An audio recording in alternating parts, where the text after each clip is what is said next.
तो दोस्तों पिछली कक्षा में आप लोगों ने टीजीटी पीजीटी कला विषय से संबंधित हम लोगों ने कांगड़ा शैली पे बहुत बेहतरीन, बहुत लाजवाब, बहुत सुंदर तरीके से चर्चा किया था। आज उसी कड़ी में आज अगला बिंदु मैं लेकर उपस्थित हूं आपके सामने, बसोहली शैली या जिसे बसौली शैली भी कहा जाता है, जो कि पहाड़ी चित्रकला के अंतर्गत ये शैलियां आती हैं। हमने गुलेर पढ़ा, पहाड़ी चित्रकला के अंतर्गत गुलेर शैली के बाद हमने कांगड़ा शैली पढ़ा, और कांगड़ा शैली के बाद आज का हमारा जो बिंदु है प्यारे मित्रों, वह बसौली शैली या बसोहली शैली है, जो कि बहुत महत्वपूर्ण है आपकी परीक्षा के दृष्टिकोण से, बहुत महत्वपूर्ण है मेरे भैया लोग। क्योंकि मार साहब बात यह है, ये तीन शैलियां पहाड़ी चित्रकला के अंतर्गत, ये तीन प्रमुख शैलियां, गुलेर शैली, कांगड़ा शैली और आज जो पढ़ने चल रही है ये बसौली शैली, ये बहुत महत्वपूर्ण है। इसके अलावा जो अन्य शैलियां हैं वो उतनी महत्वपूर्ण नहीं, उन पर भी हम चर्चा करेंगे, लेकिन थोड़ा शॉर्ट में चर्चा करेंगे, क्योंकि ये तीन शैलियां बहुत महत्वपूर्ण है। तो नमस्कार, मैं राहुल सर आपका आपके चैनल पूर्वांचल कैरियर क्लासेस पे बहुत बहुत दोस्तों स्वागत करता हूं। तो दोस्तों आइएगा, मैं आपका ध्यान स्क्रीन बोर्ड की तरफ आकर्षित करना चाहूंगा, ध्यान दीजिएगा। चलिए, आज का हमारा अगला बिंदु है, क्या है प्यारे मित्रों, हम पढ़ रहे हैं कौन सी शैली? पहाड़ी चित्रकला। क्या पढ़ रहे हैं? पहाड़ी चित्रकला। और इस पहाड़ी चित्रकला के अंतर्गत दोस्तों हम लोगों ने कांगड़ा और गुलेर शैली का अध्ययन कर लिया है। आज हमारा नंबर है, आज का हमारा बिंदु है, इसी के अंतर्गत आती है बसोहली शैली। कौन सी? बसोहली, या इसी को कहीं कहीं देखेंगे अलग अलग पुस्तकों में कह दिया गया है बसौली शैली। बसौली शैली ये आज का बिंदु है आपका, ये महत्वपूर्ण शैली है दोस्तों, इस पर ध्यान देना पड़ेगा आपको। तो आइए देखते हैं आखिर बसौली शैली में हमें किन किन बिंदुओं पर विशेष ध्यान देना है। तो बहुत बेहतरीन, चूंकि देखिए आपके परीक्षा नियंत्रक जो आयोग के देवेंद्र प्रताप सिंह जी हैं, अभी आज का न्यूज़पेपर तो आपने देखा ही होगा, वो अपना कार्यभार संभाल लिए हैं कल एकदम शुक्रवार को। तो देवेंद्र प्रताप सिंह, चूंकि परीक्षा नियंत्रक के बिना किसी भी परीक्षा का कैलेंडर जारी कर देना, कोई तिथि जारी कर देना किसी भी परीक्षा का, ये असंभव है। तो अब तो भाई एग्जाम कंट्रोलर, आपके क्या नाम है, एग्जाम कंट्रोलर कोई प्रताप सिंह करके है, देवेंद्र प्रताप सिंह है परीक्षा नियंत्रक। अब वो तो अपना पदभार ग्रहण कर लिए हैं, अपना कार्यभार भी संभाल लिए हैं, अब कार्य में प्रगति आ गई है। तो मैं तो एकदम एग्जैक्ट, जो तमाम हमारे यूट्यूबर भाई हैं, वो तमाम सारी न्यूज़ें रोज दिन भर में दो चार ठो बनाते ही रहते हैं कि अब होगा तब होगा, ऐसे होगा वैसे होगा। इतना तो हम नहीं कह पाएंगे, लेकिन इतना कह सकते हैं अचानक से आपको कोई डेट देखने को मिल सकती है। अगर परीक्षा मार्च अप्रैल जाता तो कोई बात नहीं है, लेकिन इस पे मत जाइए कि मार्च अप्रैल में जाएगी परीक्षा। आप ये मान के चलिए कि परीक्षा जो है कभी भी डेट आ सकती है, करा देगा दिसंबर लास्ट या जनवरी फर्स्ट वीक में, क्या करेंगे आप? सरकार चाह लेगी, क्या नहीं हो सकता, और कितने कम से कम दिन में करा देगी, ये कोई जान सकता है? दोस्तों अपनी तैयारी को आप बनाए रखिए। आइए चलिए देखते हैं, अगर हम बात कर लें, किसकी बात कर लें, हम बात कर लें इस बसोहली शैली की, तो आप देखेंगे कि इस बसोहली शैली की अगर स्थापना की हम बात कर लें, तो हम देखेंगे दोस्तों ये जो बसोहली शैली है, बसोहली नामक राज्य है, बसोहली शैली की स्थापना की हम बात अभी नहीं कर रहे हैं, अभी हम बसोहली नामक राज्य की बात कर रहे हैं। अगर हम बसोहली या बसौली नामक राज्य के स्थापना की बात कर रहे हैं दोस्तों, तो कुल्लू के राजकुमार भोगपाल ने, एक कुल्लू के राजकुमार भी, कुल्लू शैली भी आगे पढ़ेंगे, कुल्लू की चित्रकला भी पढ़ेंगे, कुल्लू राज्य की। तो कुल्लू राज्य जो था उसी के एक राजकुमार थे राजा भोगपाल। राजा भोगपाल ने कुल्लू के कुल्लू के राजा, ध्यान दीजिएगा, कुल्लू के राजकुमार, आप देखेंगे कि परीक्षा में दोस्तों अगर कोई आपको बहका रहा है, भ्रमित कर रहा है, तो आप भ्रमित मत होइए, क्योंकि समय कब परीक्षा का आ जाए, डेट कब आ जाए, क्योंकि देवेंद्र प्रताप सिंह की हमने बता दिया कि नियुक्ति हो चुकी है परीक्षा कंट्रोलर के रूप में, परीक्षा नियंत्रक के रूप में। अब डेट कभी भी आ सकती है, और वह परीक्षा की डेट हो सकता है दिसंबर या जनवरी के प्रथम पक्ष में, प्रथम पखवाड़े में हो जाए, कुछ कहा नहीं जा सकता। इसलिए आप अपनी तैयारी को बहुत बेहतरीन तरीके से बना सकते हैं। तो ये जो कुल्लू के राजकुमार थे, कुल्लू के राजकुमार भोगपाल, क्या नाम था उनका? भोगपाल, भोगपाल। तो कुल्लू के राजकुमार भोगपाल ने, आप देखेंगे कि ये जो विल्लो नाम का राज्य है, विल्लो को हराकर ये इस बसौली या बसौली नामक एक छोटे से राज्य की 1665 ईस्वी में स्थापना कर देते हैं। कब? 1665 ईस्वी में ये कुल्लू को हराकर इस बसौली या बसौली नामक राज्य की स्थापना कर देते हैं। कौन? कुल्लू के राजकुमार राजा भोगपाल। इस चीज को आपको ध्यान में रखना है। आप देखेंगे कि सन 1630 में भूपत पाल ने बलौर, क्या नाम है? बलौर से राजधानी स्थानांतरित करके 1635 में बलौर के समीप ही एक बसौली नामक नगर की स्थापना की, बसौली नामक नगर की स्थापना की। और जब स्थापना कर दी तो जो आप देखेंगे कि ये जो रावी का क्षेत्र है, रावी की घाटी है, रावी नदी जो है, उस रावी नदी के तट पर सन 1929 ईस्वी में अजित घोष ने, कौन?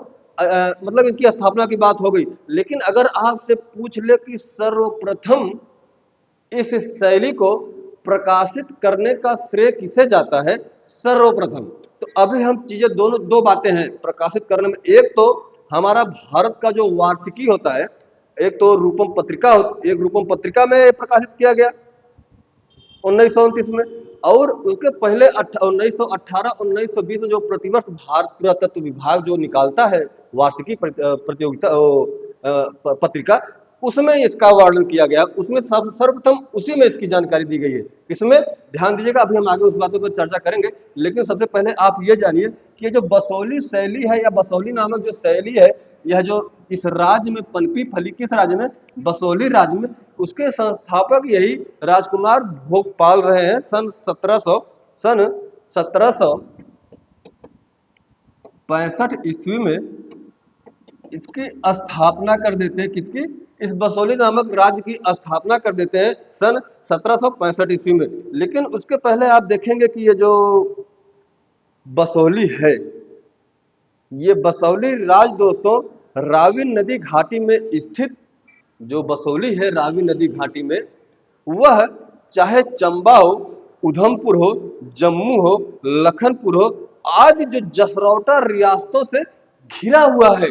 कौन? यह बसौली शैली, यह सॉरी यह बसौली राज्य या बसौली क्षेत्र। आप देखेंगे कि भारतीय पुरातत्व विभाग की 1919 की जो वार्षिक रिपोर्ट में, मतलब इसको प्रदर्शित किया गया, इसको दर्शाया गया कि इसके पहले यहाँ के चित्रों को कुछ जो बसौली या बसौली के जो चित्र हैं 1918-1919 में जो वार्षिकी पत्रिका आपके पुरातत्व विभाग की आती है, उसके बाद में, तुरंत बाद में आप देखेंगे कि कुछ विद्वान जो है इसको बसौली शैली न कहकर क्या नाम दिए इसको, वो लोग कह रहे थे कि एक तिब्बती शैली है, कुछ लोग कह रहे हैं नेपाली शैली है, कुछ लोग कह रहे हैं अजंता शैली है, अजंता शैली से मिलती जुलती शैली है इसलिए अजंता शैली कहकर संबोधित कर दिया, कुछ लोगों ने जापानी शैली कहकर संबोधित किया। लेकिन अच्छे से निरीक्षण परीक्षण करने के बाद पता चला कि इन शैलियों से इनका कोई संबंध है नहीं। किन शैलियों से? जो कोई नेपाली कह रहा है, कोई तिब्बती कह रहा है, कोई जापानी कह रहा है, कोई अजंता कह रहा है, वास्तव में परीक्षण करने के बाद पता चला कि इन सभी शैलियों से इसका कोई सरोकार ही नहीं है, इसका कोई संबंध ही नहीं है। इस बात को आपको याद रखना है। आप देखेंगे कि एक बहुत ही अच्छे विद्वान है, क्या नाम है? अजीत घोष। क्या नाम है? अजीत घोष। ध्यान दीजिएगा अजीत घोष के बारे में। अजीत घोष का कहना है कि वो सभी चित्र जिसे आनंद कुमार स्वामी ने जम्मू शैली कहकर संबोधित किया है, जम्मू शैली मतलब वो सभी चित्र, वो सारे के सारे चित्र जिसे आपके आनंद कुमार स्वामी ने ए के स्वामी ने जम्मू शैली का नाम दिया है। वास्तव में वो जम्मू शैली न होकर के वो बसोली शैली के ही दृश्य चित्र है, वह बसोली शैली के ही चित्र है। किसके अनुसार? यह भैया अजीत घोष के अनुसार। अजीत घोष के अनुसार जो चित्रों की बात की जा रही है, किस शैली की है, तो आनंद कुमार स्वामी, ये अजीत घोष कह रहे हैं कि आनंद कुमार स्वामी ने जिन सभी चित्रों को जम्मू शैली के अंतर्गत रखा है, वास्तव में वो जम्मू शैली के न होकर के बसोली शैली के चित्र हैं। ऐसा किसका मानना है? यही अजीत घोष का। अगर हम बात कर लें शासकीय संरक्षण की, इस शैली के शासकीय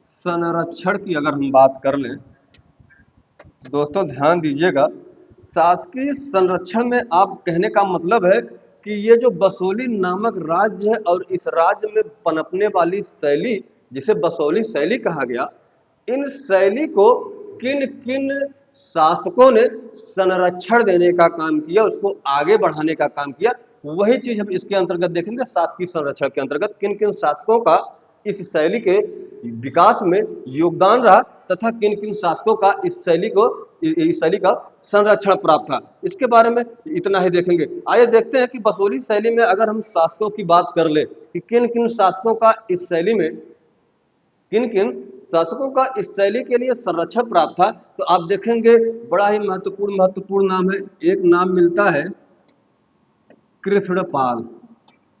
क्या नाम मिलता है? कृष्णपाल। कृष्णपाल के साथ साथ आपके भूपतपाल हैं। भूपतपाल के साथ साथ आप देखेंगे जो है संग्रामपाल है। क्या नाम है? भूपतपाल, संग्रामपाल, हिंदन पाल,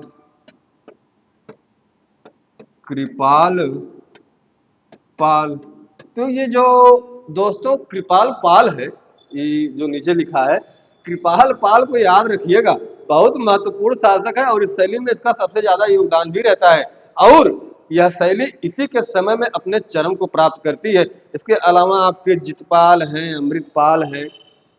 कौन कौन है? जितपाल है, अमृतपाल है, अमृतपाल है, आपके महेंद्र पाल हैं। कौन है? महेंद्र पाल हैं। ये जो आपके भूपत पाल हैं, संग्राम पाल हैं, पाला लिख दिया गया, थोड़ा सा ध्यान दीजिएगा।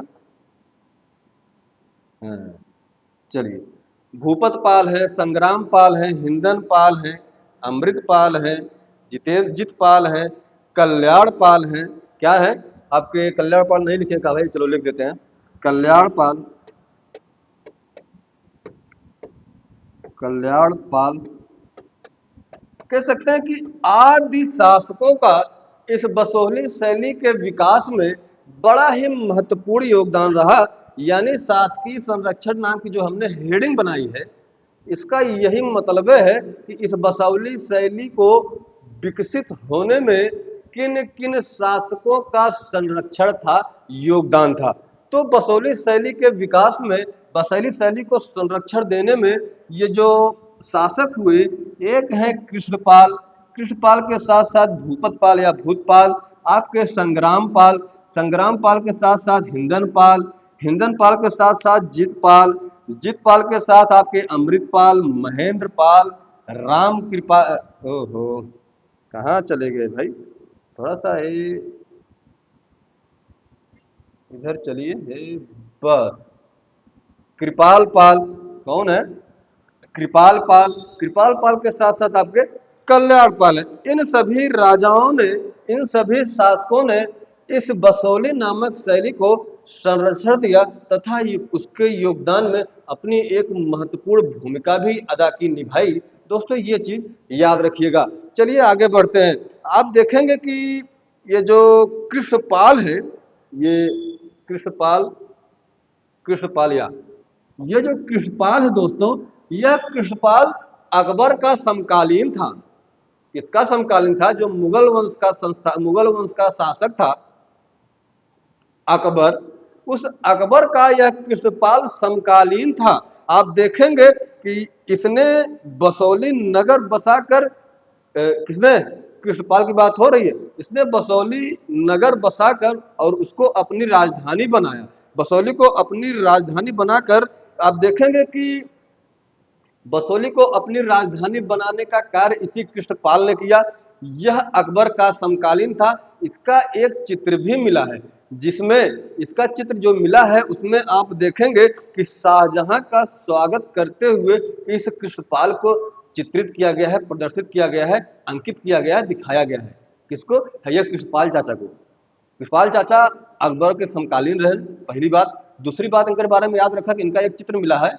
उस चित्रवा में मुगलिया सल्तनत के जो राजा थे शाहजहां, उस शाहजहां का स्वागत करते हुए कृष्णपाल को चित्रित किया गया है, दिखाया गया है। इसके बारे में इतना याद रखिएगा। अब हम बात कर लेते हैं संग्राम पाल की। कृष्णपाल की बात हो गई, हम संग्राम पाल की बात कर लेते हैं। जो महत्वपूर्ण बातें हम उनको देखते चलेंगे कि किन किन राजाओं के समय में कौन कौन सी घटनाएं घटी। हम बात कर लेते हैं किसकी? संग्राम, संग्राम पाल की। दोस्तों, ये जो संग्राम पाल है, संग्राम पाल के बारे में दो लाइन को जानते रहिए कि यह कि जो शाहजहां था, मुगल वंश का शासक शाहजहां, शाहजहां का एक पुत्र था जिसका नाम था दारा सिकोह। उसी दारा सिकोह का अच्छा खासा मित्र था, दोस्त रहा, फ्रेंड रहा। कौन? यह संग्राम पाल।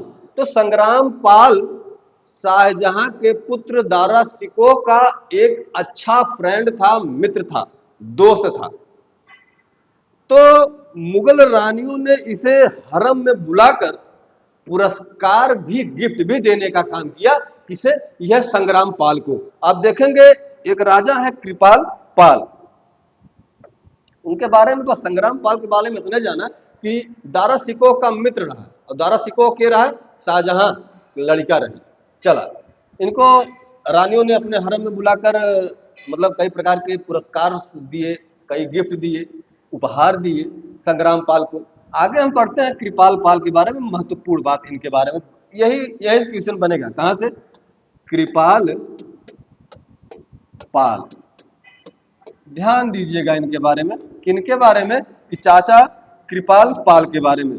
दोस्तों, ये जो कृपाल पाल है, इनके बारे में अगर हम बात कर ले तो 1678 से 1693 इनका टाइम पीरियड रहता है। कब? 1678 से 1693 ईस्वी, इसी के बीच इनका शासन रहा। इसी के बीच इन्होंने इस शैली को अपने चरम तक पहुंचाने में बड़ा योगदान रहा। ये जो कृपाल पाल है दोस्तों, आप देखेंगे कि यह बसौली का प्रवर्तक एवं संरक्षक, बसौली शैली का प्रवर्तक एवं संरक्षक का श्रेय इसी कृपाल पाल को दिया जाता है। ये बात एकदम टोंगम गठिया। इसके समय में यह शैली, बसौली शैली जो है, इसके समय में अपने एकदम चरम को प्राप्त कर लेती है, अपने चरम तक पहुंच जाती है। किसके समय में बसौली शैली अपने चरम को प्राप्त करती है? यही राजा कृपाल पाल के बारे में आप देखेंगे कि इसका, इस शैली में वही स्थान है।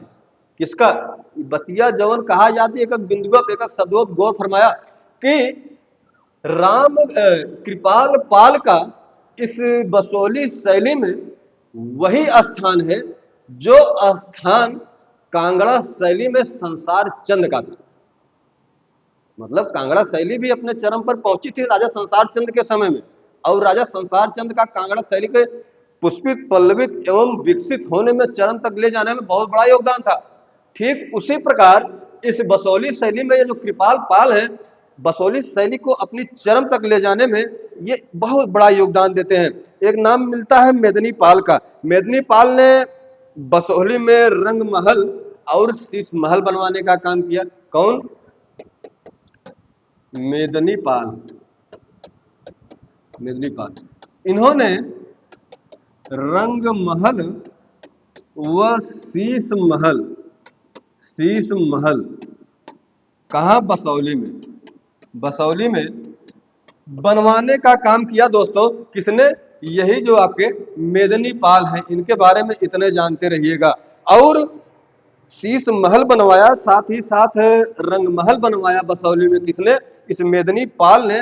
आप देखेंगे कि इसी के समय में गिरि गोवर्धन नामक दृश्य एक बना, एक इसी के समय में गिरि गोवर्धन नामक नामक चित्र बना, जो इस शैली के उत्कृष्ट चित्रों में गिना जाता है। सबसे बेहतरीन चित्रों में गिनती होती है किसकी? यही गिरि गोवर्धन की, जो किसके समय में बना? मेदिनी पाल के समय में बना। एक नाम मिलता है जितपाल महोदय का। क्या नाम मिलता है? जितपाल। इनके बारे में भी 2 लाइन जानते रहिए, जितपाल के बारे में। दोस्तों देखेंगे किसके बारे में? जितपाल भाई के बारे में। तो जितपाल के समय में बना चित्र एक बहुत ही प्यारा चित्र है। कृष्ण, भगवान कृष्ण सिंहासन पर बैठे हुए, बैठे हुए। ये जो दृश्य है कृष्ण सिंहासन पर बैठे हुए, यह किसके समय पर चित्रित हुआ था? यही जितपाल के समय में चित्रित हुआ था। और एक चित्र और था, माखन चोर। क्या नाम था? माखन चोर। ये जो आप देखेंगे कि कृष्ण सिंहासन पर बैठे हुए हैं, ये जो चित्र है, यह ब्रिटिश संग्रहालय लंदन में संग्रहित है। कहाँ? ब्रिटिश संग्रहालय लंदन। कहां पर संग्रहित है दोस्तों यह चित्र? आप देखेंगे कि ब्रिटिश संग्रहालय लंदन में यह चित्र संग्रहित है। कौन सा? यही कृष्ण सिंहासन पर, कृष्ण सिंहासन पर बैठे हुए, जो कि ब्रिटिश संग्रहालय लंदन में संग्रहित है। ये बतिया याद रखिएगा। तथा माखन चोर नामक चित्र भी आप देखेंगे कि जो माखन चोर नामक चित्र है, यह भी इसी राजा जितपाल के समय में ही चित्रित हुआ। यह बात याद रखिएगा। हम बात कर लेते हैं थोड़ा सा महेंद्र भाई के बारे में। किसके? महेंद्र पाल के बारे में। इनका क्या योगदान रहा महेंद्र पाल का? राजा महेंद्र पाल, राजा महेंद्र पाल के बारे में दोस्तों हम 2 लाइन देख लेते हैं कि महेंद्र पाल क्या कहते हैं। देखेंगे कि जो जितपाल ने, इसके पहले भी हमने देखा कि रंगमहल और शीश महल बनवाने का काम किया। किसने? आपने देखा कि, अरे सॉरी, जितपाल कह रहे हैं, मेदिनी पाल। मेदिनी पाल ने बसोली में रंग महल और शीश महल बनवाने का काम किया था। कौन? मेदिनी पाल ने। शीश महल रंग महल तो बनवा दिया मेदिनी पाल ने, लेकिन उस पर भित्ति चित्रण का काम, यानी और रंग महल और शीश महल, रंग महल और शीश महल पर भित्ति चित्रण करवाने का कार्य इसी महेंद्र पाल ने किया। दोस्तों याद रखिएगा कि मेदिनी पाल के द्वारा बसोली में बनवाया गया रंग महल और शीश महल, जो महेंद्र पाल के समय में भित्ति चित्रण का काम हुआ। बनवाया था रंग महलवा और शीश महलवा मेदिनी पाल, ये बतिया दिमाग में बैठा लिया। बनवाया था मेदिनी पाल रंग महल और शीश महल, लेकिन उस रंग महल और शीश महल पर भित्ति चित्रण का काम किसके समय में होता है? यही महेंद्र पाल के समय में होता है, चाचा महेंद्र पाल के। हम बात कर ले तो बसोहली से, अच्छा इतना पर्याप्त है, इतने शासकों के बारे में जानना पर्याप्त है। और उसमें भी सबसे प्रमुख चित्रकार आप जानते, राजा शासक जानते रहिए कि कृपाल पाल। कृपाल पाल का बहुत ज्यादा योगदान रहा है बसोली शैली में, और उसी के समय में बसोली शैली अपने चरम को प्राप्त कर लेती है। दोस्तों यह बात याद रखिएगा। और जो संसार चंद का स्थान कांगड़ा शैली में, ठीक उसी प्रकार बसोली शैली में कृपाल पाल का भी वही स्थान है। ये बात याद रखिएगा। हम बात कर लेते हैं विषय वस्तु के बारे में। किसके बारे में? विषय वस्तु। आखिर क्या विषय रहे हैं? बसोली शैली के जो चित्र बने हैं वो किन किन विषयों पर आधारित रहे हैं? आप देखेंगे चाहे वह कृष्ण लीला हो, क्या लिख रहे हैं भाई, कृष्णशीला नहीं कृष्ण लीला, चलिए, कृष्ण लीला हो, भागवत पुराण हो, भागवत पुराण हो, रस मंजरी हो, रस मंजरी हो, रसिक रसिक प्रिया हो, रागमाला हो, रागमाला हो, यानी कृष्ण लीला, भागवत पुराण, रस मंजरी, रसिक प्रिया, रागमाला, रामायण, रामायण के साथ महाभारत, महाभारत, रामायण, महाभारत, रसमंजरी, रसिक प्रिया, इसके साथ साथ भागवत पुराण, 12 मासा, रामचंद्रिका, इसको भी लिख देते हैं।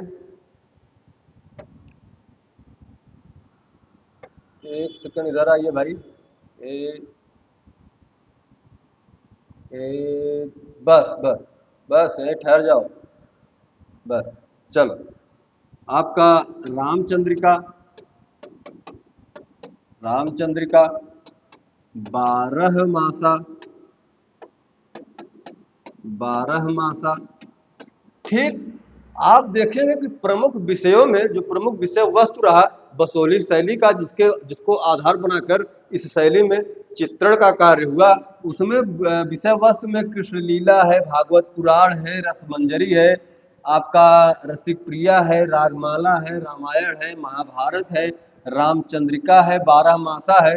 साथ ही साथ दोस्तों आप देखेंगे, साथ ही साथ इसमें संगीतज्ञों के, सेठों के और शासकों के व्यक्ति चित्रण भी हुआ, यह भी प्रमुख विषयों में रहे हैं। कौन कौन? संगीतज्ञों का हो गया, सेठों का हो गया, और जो कई शासक रहे हैं उन पर भी चित्रकारी की गई है, उनके भी व्यक्ति चित्र बनाए गए हैं। तो ये बात याद रखिएगा, ये प्रमुख विषय वस्तु रहे हैं किस शैली के?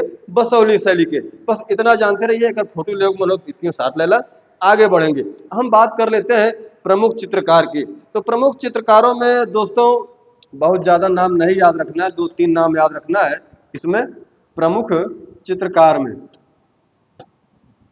प्रमुख चित्रकार किसके? बसोली शैली के। ध्यान दीजिएगा, प्रमुख चित्रकार में दोस्तों जैसे आप जान लीजिए कि एक रांझा है, एक रांझा है, रांझा के बाद एक महिला चित्रकार मानकू है, और एक है, क्या नाम है उसका, क्या नाम है भाई, याद नहीं आ रहा है, क्या नाम है, देवीदास, क्या नाम है, देवीदास। यही देवीदास है, यही देवीदास जो इस रसमंजरी का, कहाँ गई रसमंजरी, यह है इस रसमंजरी का, क्या भाई,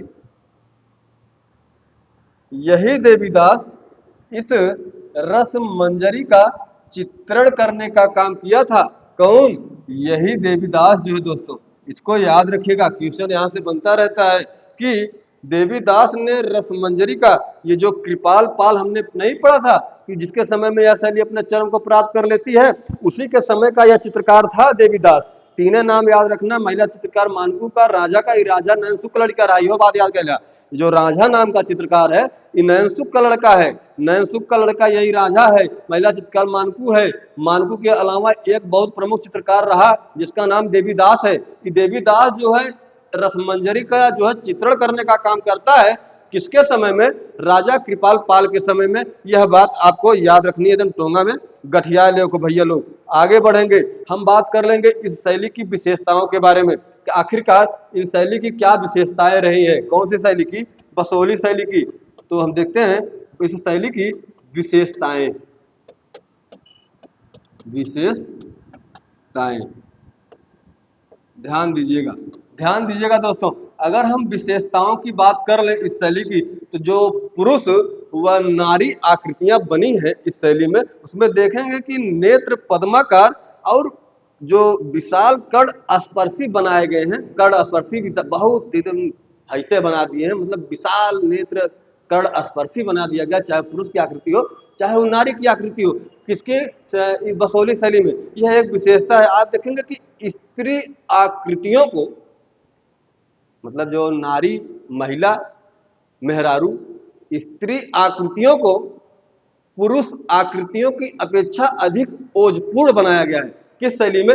इस बसोली शैली में। आप देखेंगे कि स्त्रियों के बाल इस शैली में, स्त्रियों के जो बाल हैं, स्त्रियों के बाल पीछे की तरफ खुले हुए हैं। जो केस हैं, बाल हैं, वो पीछे की तरफ, स्त्रियों के बाल पीछे की तरफ मतलब खुले हुए हैं।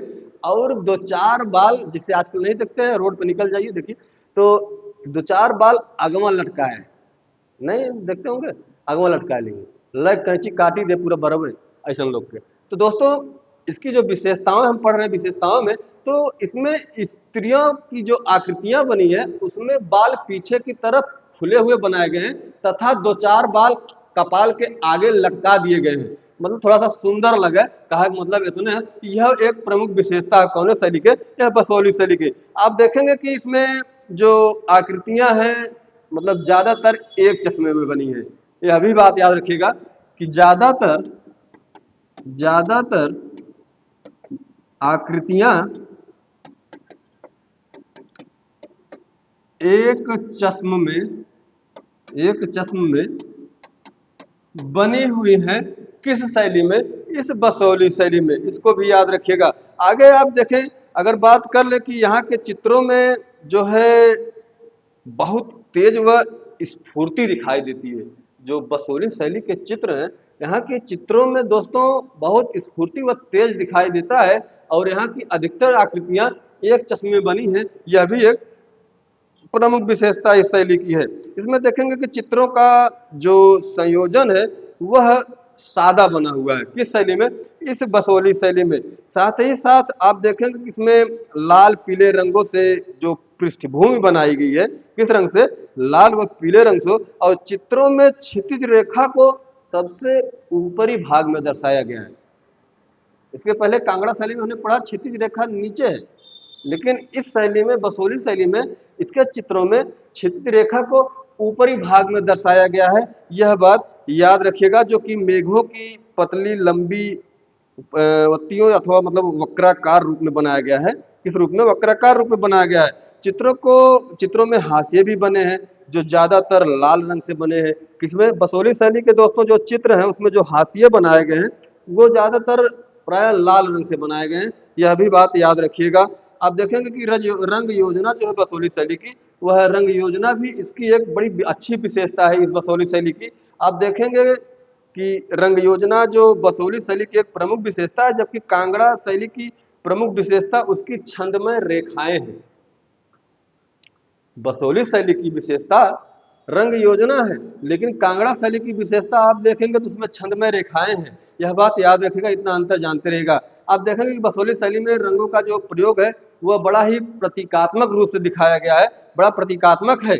और मतलब बहुत प्रतीकात्मक रूप से चित्रित किया गया है। जैसे लाल व पीला रंग से बरसात का, नीले रंग से भगवान श्री कृष्ण का, नीले रंग से भगवान श्री कृष्ण का, काले रंग से बादलों का, काले रंग से बादलों का, लाल रंग प्रेम का देवता और पीला रंग प्रेमियों में ज्वर का। मतलब जो लाल रंग है वह प्रेम के देवता और पीला रंग प्रेमियों के ज्वर का यानी बुखार का मतलब दिखाया गया है। ऐसा द्योतक है, ऐसा बताया गया है जो कि उसकी तरफ इशारा करता है। आप देखेंगे कि वृक्षों का चित्रण भी इस शैली में हुआ है, यानी प्रेम पीड़िता नायिका, जो एक प्रेम पीड़ित नायिका है जो वृक्ष के नीचे बैठी हुई दिखाई गई है। किस शैली में? इसी बसोली शैली में। आप देखेंगे कि वृक्ष की एक डाल के नीचे बैठी हुई, खड़ी हुई एक प्रेम की पीड़ा में पीड़ित स्त्री को भी दिखाया गया है। किस शैली में? इसी बसोली शैली में। आप देखेंगे पके हुए आम जो दिखाए गए हैं वो किस चीज के द्योतक हैं? पके हुए आम नारी के सौंदर्य के द्योतक हैं, वो भी इसी बसोली शैली की विशेषता है।